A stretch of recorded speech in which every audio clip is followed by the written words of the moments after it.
Identificación correcta del paciente. El propósito de esta acción esencial es que el personal de salud identifique de manera correcta a la persona a quien esté dirigido el servicio, procedimiento y tratamiento. Es importante ya que pueden estar en condiciones que pueden inducir a cometer errores, como estar sedados o pueden ser cambiados de lugar dentro del hospital.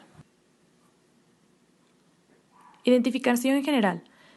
El personal debe identificar al paciente desde el momento en el que éste solicita la atención con al menos 2 identificadores, que serían el nombre completo del paciente y su fecha de nacimiento. De la estandarización, tarjeta de cabecera o pie de cama.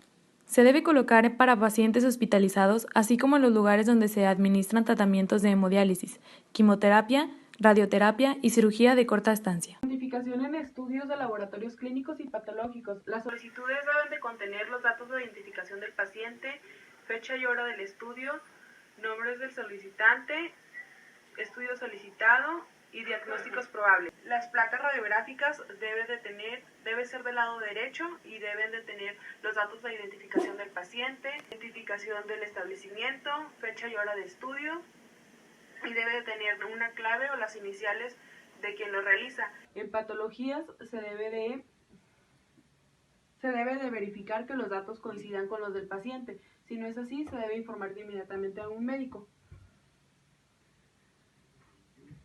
Y en la identificación de pacientes con soluciones intravenosas y dispositivas, el personal de salud debe registrar en el membrete de las soluciones los datos de identificación del paciente, además de nombre de la solución, frecuencia de administración, fecha y hora en que se administró y a la hora que se terminó.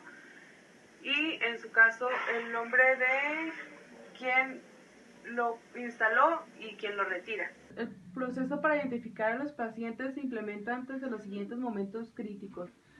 Antes de una hemodiálisis, antes de cualquier estudio de sangre, antes de la dotación de las dietas, antes de cualquier estudio de gabinete, antes de una terapia de reemplazo renal, antes de una aplicación de vacunas y en el manejo de cadáveres. Para llevar a cabo una buena organización sobre la identificación del paciente, hay que tener anotado en nuestro expediente clínico si el paciente llevó alguna cirugía clínica, algún procesamiento quirúrgico, si tiene alguna sonda o algo así por el estilo.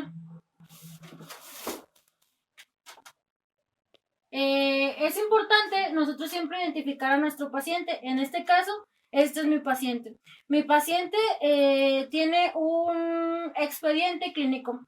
Nunca debo de dirigirme hacia mi paciente como el paciente de la cama 8, por ejemplo, sala A. ¿Por qué? Porque al momento de que si nosotros identificamos al paciente por eso, al momento de un cambio de turno, el siguiente encargado del área del paciente puede haber un error, ya de que a veces se comete que el paciente no está a gusto en esa área o se tiene que cambiar por complicaciones médicas y a veces uno nada más llega y se dirige, sí, paciente cama 8, llega indicaciones, pero a lo mejor el paciente de esa cama fue cambiado.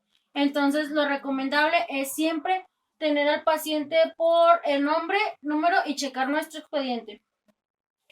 Es importante llevar todo esto a cabo para no cometer errores, porque al cometer un error podría ser muy grave en la seguridad del paciente. Y esto.